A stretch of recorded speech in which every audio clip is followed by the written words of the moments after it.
iPhone 12刘海会缩小。不对 ，iPhone 12刘海又不会缩小，所以 iPhone 12会延期上市。等一下，iPhone 12不会延期上市 ，iPhone 12会有5G。iPhone 12不会有5G。对，今天还有个独家内幕。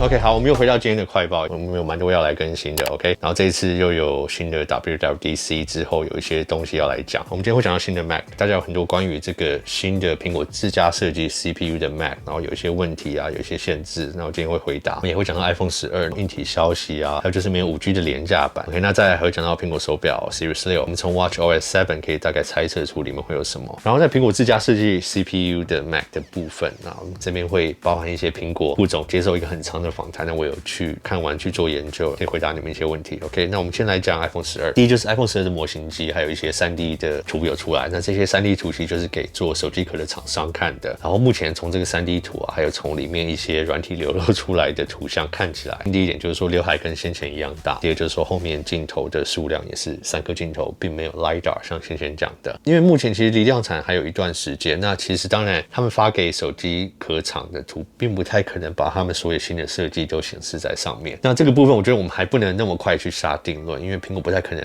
完全现在就把它所有设计最终的图样给厂商看，它可能就是让你大致知道这个长宽高厚度，不会让你知道刘海还有镜头，这个也是蛮能理解的啦。因为现在这种消息走漏这么严重，苹果当然对这个方面也是要小心一点。关于独家内幕 ，John Prosser 其实被苹果盯上，据我的消息来源是说，苹果现在对这个消息走漏是非常非常的不开心。他们先前其实对他们所有配合的媒体都有发出消息，跟他们去沟通，是说如果你们有谁知道你们下面有人跟 John Prosser 有联络的话，我不希望你们这样做。苹果这个算是蛮大动作的，去发出这样的消息。更有趣的就是说，在这个消息出来前，他们就有说，苹果现在开始会放出很多不一样的消息，譬如说他们会用这种测试方式开始去抓是哪一个 team 流露消息出去的。所以据我消息来源是说，现在他也是蛮战战兢兢的。所以如果他来源，这个是我的猜测，如果说是内部的人员的话，如果他是苹果内部故意释放出的假消息去来侦测说是谁在走漏这些消息，然后今天是他释放出来的话，苹果很容易就可以把那个范围缩小，找到是哪一个团队走漏这个消息出去。除非是供应商或是制造商那边流出来的话，那苹果至少他们要确认不是从他们内部出来的。因为从目前 John Prosser 很多流露出来的消息，那苹果很多时候在制作这些 prototype， 其实制造商是完全不知道的。所以如果这类的消息会走漏出来的话，就代表一定是不只是内部，而且是算蛮深入的人去走漏这些消息出来。我觉得这个并不光只是爆料啊、rumor 啊这一些小问题，我觉得这个是对整体公司的商业机密来讲是一个非常严重的一个事情。所以当然一方面我也希望就是早点知道他们到底会有什么产品，可是另一方面我也觉得这个是一个很重要的事情，我觉得他们也需要很认真的去看待。那当然对我们这一方面不好的就是说我们会越来越难拿到可靠的走漏的消息，再来会有很多假消息出来，所以我们要更小心的去分析。好，那我们回到 iPhone 12，再来就是120 frame ProMotion。那目前测试是在 6.7 寸那一台 Pro Max，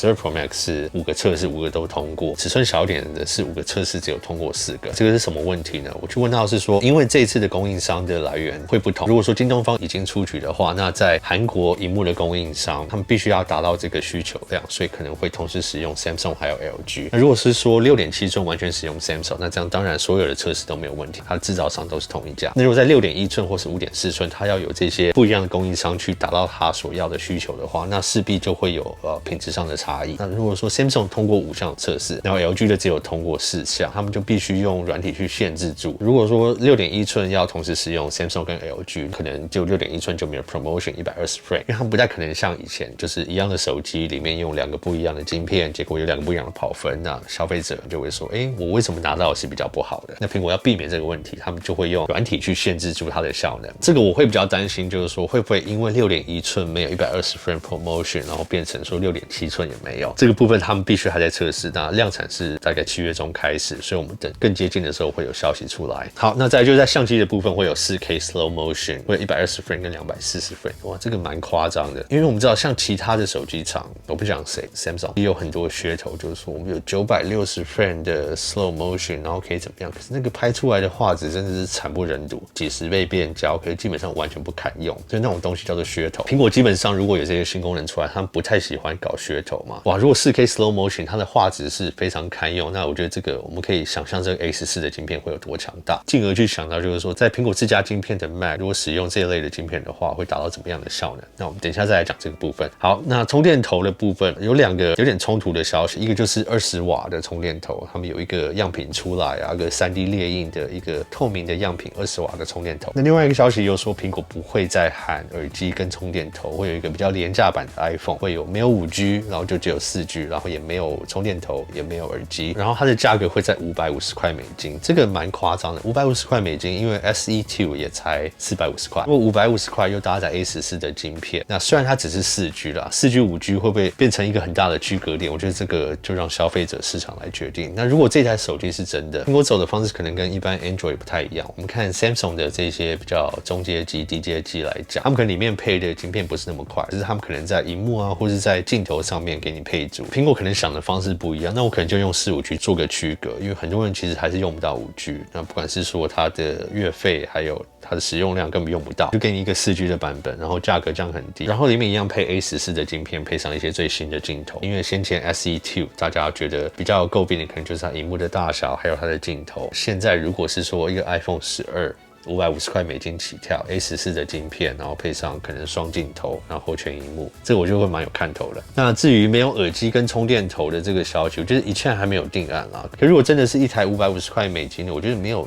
耳机和充电头也不会是太大的问题吧？你自己去买一个副厂的充电头跟耳机，可能也不用1000块。那对你而言，就是一台600块以内，然后 A14等级的，其实羊毛出在羊身上啦。如果他要配一个5瓦的豆腐，然后配他们一个不怎么样的耳机，然后算你600块，我觉得你还宁可省那个50块美金，自己去买一个好一点的组合。好，再我们来讲 Apple Watch Series 6，很多人问我就是说，怎么没有推出上市？其实 Apple Watch 发表时间一直都是在9月，就是配合 iPhone 的档期啦，所以6月本来就是不会发布。很多人问说，现在要不要买 Series 5？其实阿康昨天晚上有一个影片，大家可以去看，我会放链接在下面，他有分析得很清楚。然后从 Watch OS 7可以看出什么可能的更新。现在看到就是他把 3D Touch 移除，先前其实大家就在讲说，如果 iPhone 都移除了，为什么 Apple Watch 还是有？苹果听到，苹果就说那我就把它移除。现在软体上面移除，所以我们可以进而知道，就是说 Apple Watch Series 6上面应该就是不会有 3D Touch 的模组在里面。拿掉 3D Touch 的模组，那取而代之的，如果真的只是斜阳的模组吗？还是说，因为他们要加入更多的功能，要有睡眠追踪，然后有更多的健康侦测的功能，那需要大一点的电池在里面。因为其实 Series 5上市，然后加上水显萤幕，它的电池续航力就已经不太够，尤其你又有用 LTE 的情况，所以我觉得它是急需要一个非常省效的晶片跟一个大一点的电池。我觉得省效的晶片在某方面来讲会有效用，可是如果当你同时又有那么多健康侦测的 sensor 在里面要运作的时候，以目前的科技，我觉得还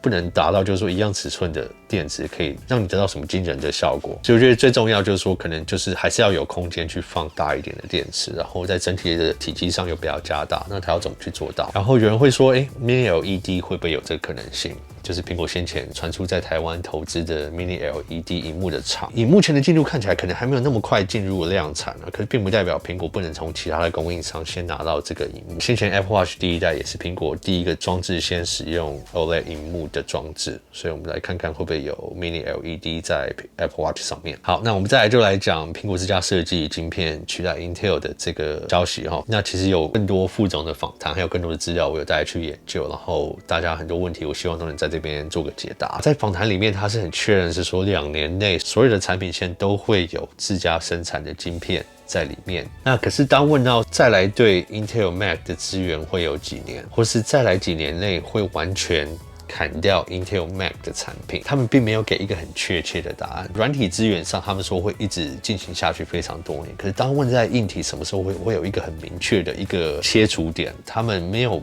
办法给你一个明确的答案。他们说 years， 那 years 其实就是2年以上就是 years， 那有可能2年完全把它砍断，或是4年或是5年，这个他们没有给你一个明确的答案。这个原因就是因为他们现在内部也还不确定，就是说自家生产的晶片至少在最高端的，我觉得可能在一般的 MacBook 跟 Pro 他们可能有信心2年内可以做得到，可是如果在 Mac Pro 的部分，我觉得他们目前还不太确定，所以这个是为什么他们这样给你一个很模糊的答案。那这个我们等一下的问题也会讲到这个部分。那再有人问说，这个个 Mac Mini 里面有 A12Z 的晶片，那这个分成2个部分，第一个就是说这个会不会是一个完整的产品，再来会卖给消费者？那他很明确的答案说这个不会。那第二个部分就是说，那 A12Z 的晶片会不会就是再来放在新的 Mac 上面的晶片？他也很明确的说不会。为什么这一次展示是用这个 A12Z 的晶片，并不是他们里面已经没有其他设计好的晶片？他说这样展示给我们看是说 A12Z 的晶片是一个为 iPad Pro 设计的晶片。那当初这个晶片在设计的时候，完全没有以这个晶片将来会用在 Mac 上面来做一个考量，所以他们现在这样展示给你看，它的目的就是让你看到，就是说我们连用一个完全只为 iPad Pro 设计的晶片都能达到这一些效能。那如果我们今天设计晶片的团队是把他们心思完全放在设计一个 Mac 使用的晶片上面，就是说在硬体上面的限制会更少，散热的效能会更好。然后如果是桌机的话，你也不太需要担心它太多耗能的问题，因为你可以直接插电。这种情况下，它能达到什么样的效能？它基本上就是留一个空间让我们去想象。那他们一方面也展现出来，就是说他们对他们自家设计晶片的信心，就算是放在一些比较高效能的 Mac 上面，他们都相信自己可以做得到。好，那再来很多人问我的一个问题就是说，现在该不该买 Intel 的 Mac？ 有需求的话，当然是可以啊。我自己本身不会因为这样不去买 Intel 的 Mac， 因为我觉得如果是专业使用的电脑，我觉得它周期大概就是3年4年。那你可以确认，就是说苹果对 Intel Mac 的资源至少再来4-5年，你都不太会有太多的感觉。我觉得使用上你可以完全的放心，因为我先前从 PowerPC 转换的经验其实就是这样子。好，那如果当然专业的用户，这个是你生财的工具，你现在需要就是现在换。那这个东西你买下去，它就是为了能让你生更多钱出来。如果这一点钱是你所使用专业的东西所赚不回来的话，那可能你也不太需要去买这台专业的电脑。好，那第二个问题，人家就是问说 ARM base 的架构有没有可能取代 Intel X86 的架构？那我做了很多研究，但我不是这个方面的专业，然后问了很多可能比较了解这一方面的前辈，他给我的答案就是非常直接。他说，你们一般的消费者，不管是用剪辑软体啊，用影音软体，用什么？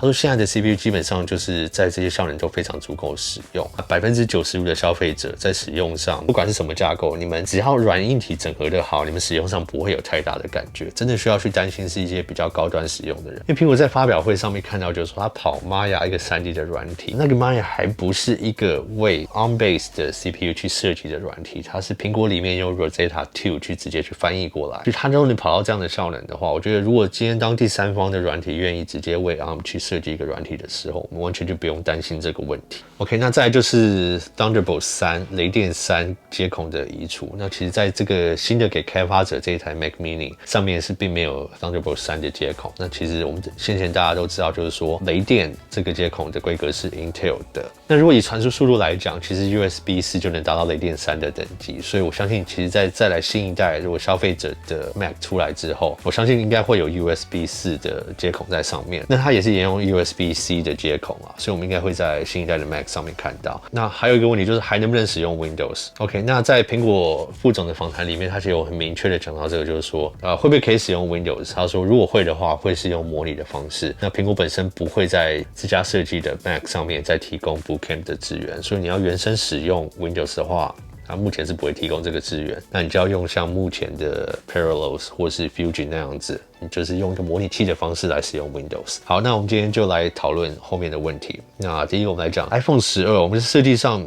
我觉得对设计上的改变，我个人觉得不太重要。你说刘海、几颗镜头什么，我比较希望它的镜头本身的效能是有提升，所以会不会有可能就是说 iPhone 12会变成 iPhone 11S？那第二个问题就是，我想知道说，观众有多少人就是真的对在 Mac 上面使用原生的 Windows 有非常大的依赖？因为我个人没有，所以我不知道你们是有什么情况，或是用什么软体，或是什么工作情况下，你们必须要有一台 Mac， 然后又要使用原生的 Windows。那再来的苹果自家晶片的 Mac 不能使用原生的 Windows， 你们觉得你们的想法是什么？因为这个资源基本上目前看起来是没有，这样会不会影响到你们再来想买 Mac 的意愿？好，那今天就大致上讨论这些东西，然后有什么问题的话，其他问题也可以在下面留言。那我们今天影片就先到这边，我们下次影片见喽，拜。